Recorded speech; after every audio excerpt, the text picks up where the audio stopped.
नमस्कार विद्यार्थी मित्रांनो, डॉक्टर सुशील स्पॉटलाइट या युट्यूब चॅनलवर आपलं सर्वांचं स्वागत आहे। 24 मार्च 2019 रविवार संबंधीच्या महत्त्वाच्या न्यूज आपण बघणार आहोत। तत्पूर्वी आज कंबाईनची पूर्व परीक्षा आहे, त्या पूर्व परीक्षेसाठी सर्व विद्यार्थ्यांना स्पॉटलाइट तर्फे खूप खूप शुभेच्छा। तर आपण पहिली न्यूज बघूयात। ग्रामीण भागातील महिलांच्या बेरोजगारी संबंधी आहे। 2.8 कोटी महिला बेरोजगार 2017-18 ची एनएसएसओ ची ही माहिती आहे। एनएसएसओच्या अहवालामधून हे समोर येतं। एनएसएसओ राष्ट्रीय प्रतिदर्श सर्वेक्षण कार्यालय किंवा नॅशनल सॅम्पल सर्व्हे ऑर्गनायझेशन हे कोणाच्या अंतर्गत काम करतं, तर मिनिस्ट्री ऑफ स्टॅटिस्टिक्स आणि प्रोग्राम इम्प्लिमेंटेशनच्या अंडर हे काम करत असतं। 2004-5 जर तुम्ही आकडेवारी बघितली तर 49.4% एवढी महिलांची रोजगारीमधला वाटा होता। 2011-12 मध्ये 35.8%, तर 2017-18 मध्ये हा 24.6%। म्हणजे तुम्ही जर ऍज कम्पेअर टू 2004-5 जर बघितलं तर 2017-18 मध्ये 24.6 म्हणजे 50% कमतरता आलेली हिच्यामध्ये। 2004-5 ते 2017-18 हिच्यामधलं 50% एवढं कामगारांचं हे कमी झालेलं आहे महिलांचं। म्हणजे 15 ते 59 हे जे वर्किंग एज पॉप्युलेशन आहे, तर याच्या वयोगटातील महिला मोठ्या प्रमाणावर बेरोजगार झालेल्या आहेत। याची कारणं काय आहेत ती महत्वाची आपल्याला विचारली जाऊ शकतात। एक, आक्रसत चाललेली रोजगाराची बाजारपेठ, म्हणजे रोजगार कमी होत चाललेला आहे बाजारपेठेतच, हा एक मूलभूत प्रॉब्लेम आहे। पुरुषांचं असणारं वर्चस्व, ग्रामीण भागाचा विचार केला तर काही सामाजिक कारणही असतात की पुरुष सत्तात्मक जी काही संस्कृती आहे किंवा जी मानसिकता आहे तिच्यामधून महिलांवर बंधनं लादणं वगैरे। त्यानंतर कामगार कपात करताना सगळ्यात पहिला बळी जो असतो तो महिलांचा जातो। म्हणजे कामगार कमी कपात करायची तर महिलांना आधी वगळलं जातं। हे तुम्हाला directly UPSC prelims, UPSC mains GS1 जो आहे इंडियन सोसायटी, तिच्यामध्ये पण वुमन आणि त्याचे रिलेटेड इश्यू आहेत, तिथं हा प्रश्न डायरेक्टली 10 मार्कासाठी 15 मार्कासाठी विचारला जाऊ शकतो। तर हे आपल्याला यूपीएससी GS1 मेन्स करता महत्वाचं आहे आणि त्याच वेळेस हे एमपीएससी मेन्स मध्येही विचारलं जाऊ शकतं। शहरी बाजारपेठेत मात्र तुम्हाला एक गोष्ट दिसते की 2004-5 ते 2011-12 मध्ये 2.2 ने घट झाली होती, पण 2017-18 विचार बघितलं तर ऍज कम्पेअर टू 2011-12 ते 2017-18 मध्ये 0.4% दरांनी वाढ झालेली आहे। म्हणजे हिच्यामध्ये एक तुम्हाला दिसतं यूपीएससी असे प्रश्न विचारते बघा की ह्या एखाद्या बाबतीमध्ये सलग 10 वर्षात वाढ झाली आहे असं स्टेटमेंट देते, सलग 10 वर्षात कमतरता आलेली आहे, त्यावेळेस आपण चुकण्याचे चान्सेस असतात। तर हे शहरी बाजारपेठेत महिला कामगारांचं वर्चस्व 2004 ते 2011 पर्यंत हे 2.2 ने कमी होतं, पण 17-18 मध्ये वाढलंय। म्हणजे याच्यात फ्लक्च्युएशन आहे ते लक्षात घ्या। असे स्टेटमेंट आल्यानंतर आपल्याला उत्तर देता आलं पाहिजे। त्याच्यानंतर पुढचं आहे रेरा अंमलबजावणीमध्ये महाराष्ट्र अव्वल। आता रेरा अंमलबजावणीमध्ये महाराष्ट्र अव्वल। आता रेरा हे काय आहे तर स्थावर संपदा विनिमय आणि विकास कायदा, म्हणजे जे काही कन्स्ट्रक्शन केलं जातं त्या कन्स्ट्रक्शन संबंधीचे जे काही इश्यू असतील, तक्रारी असतील, त्या संबंधीचा हा रेरा कायदा आहे की ग्राहकांची फसवणूक होता कामा नये आणि बांधकाम व्यवसायामध्ये पारदर्शकता यावी याच्याकरता रेरा हा कायदा केंद्र सरकारने आणला होता। महाराष्ट्राने गेल्या 2 वर्षात त्याची प्रभावी अंमलबजावणी केलेली आहे। दुसरी महत्वाची गोष्ट, ज्या काही रेरा अंतर्गत तक्रारी आलेल्या आहेत त्यांचीही निराकरण महाराष्ट्राने खूप चांगल्या पद्धतीने केलेलं आहे। महाराष्ट्र 1 नंबरवर आहे। आंध्र प्रदेश हे सर्वात कमी रेराच्या तक्रारींसाठी बघितलं गेलेलं आहे आणि एकाही तक्रारीवर आजपर्यंत आंध्र प्रदेशमध्ये निकाल देण्यात आलेला नाहीये, जो महाराष्ट्रामध्ये सर्वात जास्त आपण केसेस निकाली काढलेल्या आहेत। सो महाराष्ट्र हे अव्वल असल्यामुळे येणाऱ्या परीक्षांमध्ये हा एक महत्वाचा मुद्दा आपल्यासाठी राहील। दक्षिण आफ्रिकेमधले किंवा आफ्रिका खंडातले 2 महत्वाचे देश न्यूजमध्ये, एक आहे मोझांबिक। इदाई चक्रीवादळ आलं होतं, 417 लोकांचा मृत्यू झालेला आहे।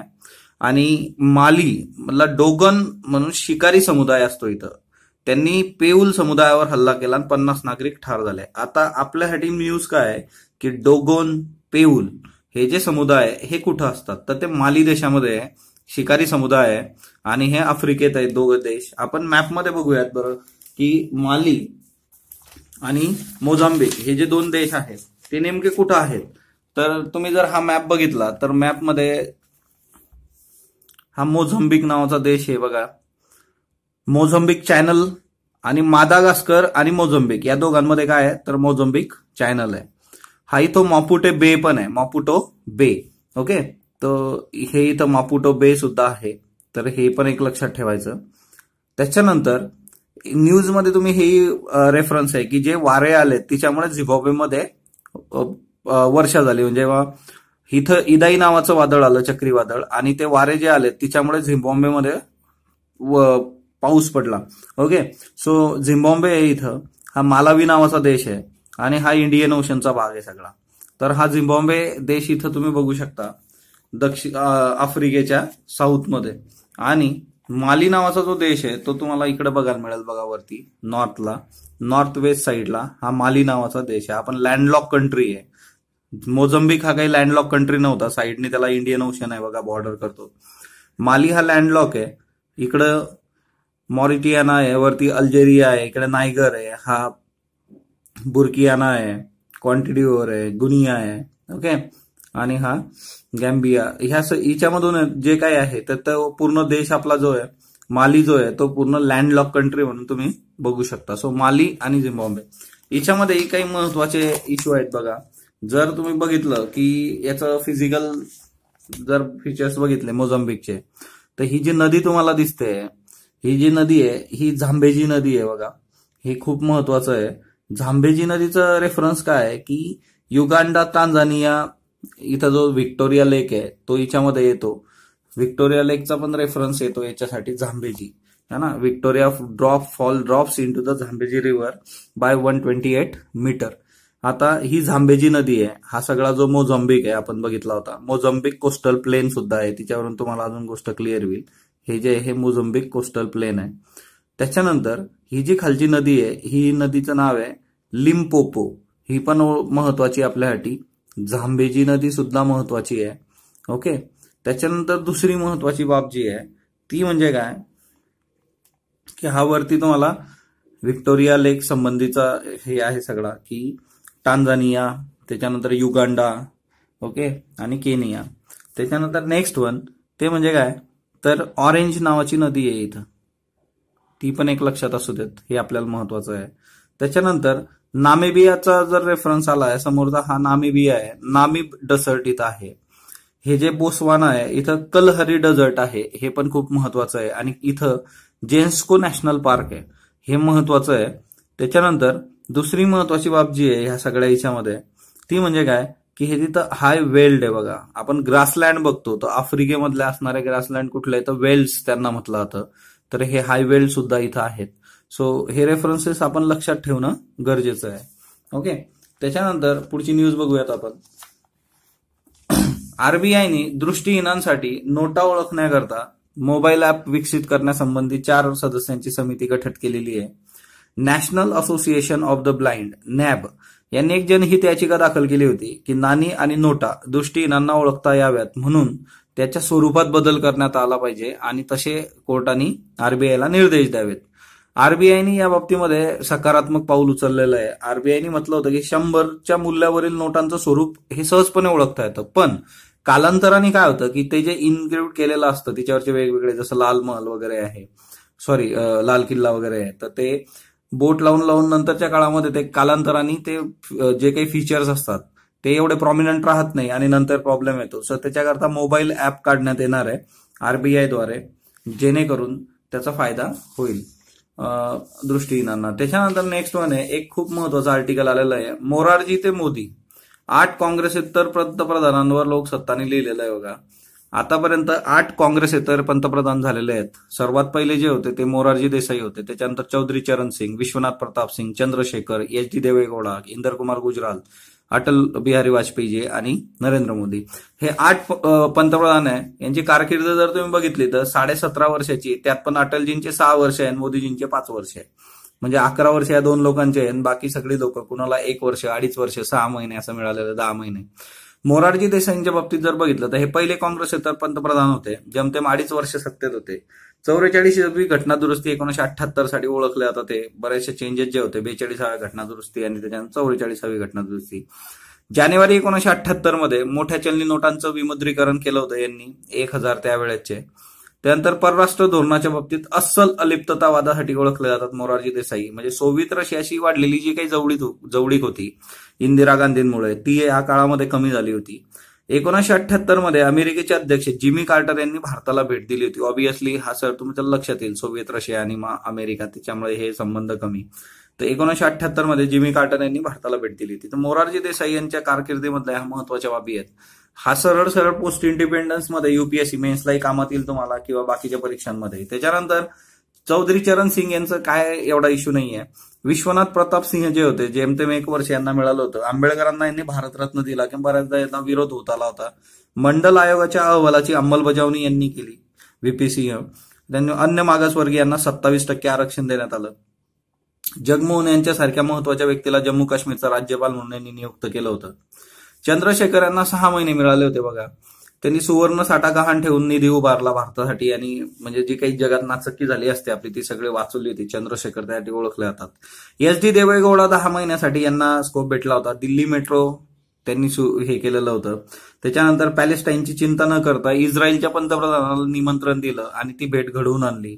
SD देवेगौडा त्यासाठी ओळखले जातात. माहिती तंत्रज्ञान क्षेत्राला 10 वर्षाची करमुक्ती यांनी दिली होती, ज्याचं फळ आपल्याला आज दिसतंय की माहिती तंत्रज्ञानात जी काही भरारी आपण घेतलेली आहे त्या उद्योगाला त्याचं एक रेफरन्स तो आहे HD देवेगौडा आहे. जागतिक बँकेकडून कर्ज मिळताना अडचणी होतात म्हणून व्हॉलंटरी डिस्क्लोजर स्कीम आणली त्यांनी. मिळकतीची स्वेच्छा घोषणा योजना. वाढीव कर संकलनातून आर्थिक स्थिती सुधारण्याचे प्रयत्न करणारी व्यक्ती म्हणजे SD देवेगौडा आहे. इंदर कुमार गुजराल. आता इंदर कुमार गुजराल यांच्याबद्दल एक प्रश्न नियमितपणे इंटरनॅशनल रिलेशन मध्ये विचारला जातो. त्याचं नाव आहे गुजराल डॉक्ट्रिन. परराष्ट्र संबंधांमध्ये एक महत्वाचा माइलस्टोन म्हणून इंदर कुमार गुजराल यांच्याकडे बघता येतं. शेजारील राष्ट्रांशी होणारी जी काही देवाणघेवाण होती तिच्यात फक्त हिशोबीपणा न ठेवता देवाणीवर जास्त भर दिला यांनी.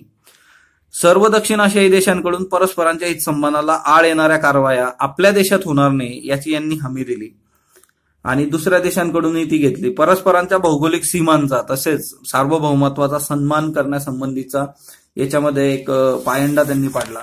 दुसरी महत्वाची गोष्ट जी होती की एक दुसऱ्याच्या अंतर्गत बाबींमध्ये हस्तक्षेपाला पायबंद करण्यासंबंधीचं एक महत्वाचा फीचर आहे गुजराल डॉक्ट्रिन. शांततापूर्ण संवादाच्या माध्यमातून परस्परांमधील मतभेद टिकवण्यावर त्यांचा भर होता. हे सगळं जे गुजराल डॉक्ट्रिन आहे बघा, गुजराल डॉक्ट्रिन आपल्याला 10 मार्कासाठी किंवा 15 मार्कासाठी इंटरनॅशनल रिलेशन मध्ये विचारलं जाऊ शकतं किंवा गुजराल डॉक्ट्रिनचा आजच्या डेटमध्ये काय सिग्निफिकन्स आहे असंही तुम्हाला विचारलं जाऊ शकतं. कारण ती गोष्ट झाली नंतरच्या काळात बऱ्याच गोष्टी आल्या आहेत. ऍक्ट ईस्ट असेल म्हणजे लुक ईस्टचा ऍक्ट ईस्ट करण्यात आलं 2014 नंतर मोदींच्या काळामध्ये किंवा गेल्या 5 वर्षामध्ये परराष्ट्र संबंधांमध्ये बरेचसे ट्रिमेंडस चेंजेस आलेले आहेत. नवीन जे काही देश आहेत ते त्यांचा विचार व्हायला लागला आहे. या सगळ्या याच्यामध्ये गुजराल डॉक्ट्रिनचं आज काय महत्व आहे हे आपल्याला विचारलं जाऊ शकतं. पुढचे जे आहेत अटल बिहारी वाजपेयीजी यांचा व्यक्तिवेदमध्ये ऑलरेडी आपल्या युट्यूब चॅनलला 3 व्हिडिओ आहेत ते तुम्ही बघू शकता. आणि मोदींचा कार्यकाल तुम्हाला माहितच आहे आता ज्याच्यात काय काय गोष्टी झाल्यात, GST कसं आलं वगैरे वगैरे, डिमॉनिटायझेशन, त्यामुळे ते काय कव्हर केलेलं नाही. देशाचे पहिले लोकपाल जे आहे ते पिनाकी घोष यांचा शपथविधी झालेला आहे. शपथ कोण देतं लोकपालला तर ते राष्ट्रपती देतात. कार्यकाल 5 वर्ष ते 70 वर्षापर्यंत. तुम्ही मला कमेंट बॉक्समध्ये सांगाल की लोकपाल निवडीची समिती जी असते तिच्यात कोण कोण असतं. करमवीर सिंह हे नवे नौदल प्रमुख असणार आहेत. सुनीत लांबा हे 30 मे रोजी निवृत्त होत आहेत आणि आता येणारे जे आपले नौदल प्रमुख असतील ते करमवीर सिंह असतील. सो ही एक नियुक्ती आपल्यासाठी महत्वाची असेल. PM नरेंद्र मोदी ह्या चित्रपटावरून वाद सुरू झालेला आहे बघा. 2 महत्वाचे वादाचे मुद्दे आहेत. एक, जावेद अख्तर यांनी गीत लिहिलेलं नसताना गीतकारात त्याचं नाव आहे आणि जावेद अख्तर यांनी स्वतः ट्विट करून ही बाब निदर्शनास आणून दिलेली आहे. दुसरं, आता निवडणूक आणि आचारसंहिता लागू असताना चित्रपट प्रदर्शित कसा होतो एखाद्याचा चरित्रपट, तर तो एक मेजर इश्यू आहे. सो PM नरेंद्र मोदी या चित्रपटासंबंधीचे हे वाद आहेत. PM नरेंद्र मोदींवर एक त्यांच्या लहानपणाच्या याच्यावर पण एक मूवी आला होता बघा, आपण केला होता तो कव्हर, तर तो तुम्हाला कमेंट बॉक्समध्ये सांगा तुम्हाला आठवतो का की नरेंद्र मोदी यांच्यावर आलेला मूवी कुठला आहे. लहानपण त्यांचं सगळं त्याच्यामध्ये दाखवलेलं आहे. डॉक्टर सुशील स्पॉटलाइट या युट्यूब चॅनलला तुम्ही जो प्रतिसाद देत आहात त्याबद्दल मी आपला आभारी आहे. चॅनलला लाईक करा, शेअर करा, सबस्क्राईब करा आणि जर तुमचे काही सजेशन असले ते कमेंट बॉक्समध्ये नोंदवा. धन्यवाद विद्यार्थी मित्रांनो.